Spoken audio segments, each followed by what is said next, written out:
முத்துக்குமார் அப்படிங்கிற பேரை கேட்டால் இன விடுதலை போராளி அப்படிங்கிறது உணர்வுள்ள ஒவ்வொரு தமிழனுக்கும் வரும். ஜனவரி 29 ஈழத்தில் தமிழ் இன மக்கள் செத்து விழும்போதும் அங்கு நடக்கக்கூடிய கொடுமைகளை பார்த்துக்கிட்டும் இந்த உலகம் அமைதியாக கடந்து போச்சு.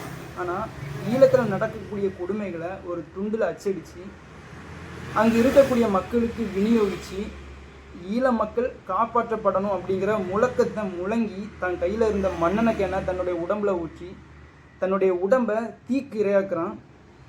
உடல் பற்றி எரியுது. மக்களும் அவனை காப்பாற்றணும் அப்படின்னு ஹாஸ்பிட்டலுக்கு கொண்டு போகிறாங்க.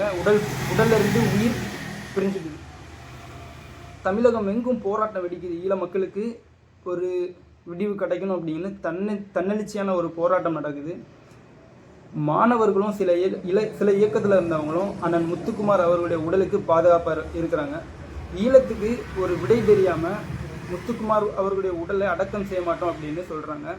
அண்ணன் முத்துக்குமார் அவர்களும் தன்னுடைய கடிதத்தில் என்னுடைய பிணத்தை வைத்து இந்த போராட்டத்தை கூர்மைப்படுத்துங்கள் அப்படின்னு எழுதியிருக்கார். வேறு வழியே இல்லாமல் அண்ணன் முத்துக்குமார் அவர்களுடைய உடல் அடக்கம் செய்யப்படுது. தன்னுடைய உடலை தீக்கு இரையாக்கின அண்ணன் முத்துக்குமார் தன் உள்ளத்தில் எரிந்த நெருப்பை தன்னுடைய உடலில் பற்ற வைத்து தன் உடலை தற்கொடையாக தந்த ஒரு இன விடுதலை போராளி அண்ணன் முத்துக்குமார். விடுதலை நெருப்பாய் தமிழர்களுக்கு உயிரை விட உன்னதமானது உரிமை அப்படிங்கிறத உணர்த்திய அண்ணன் முத்துக்குமார் அவர்களுக்கு புகழ் வணக்கம்.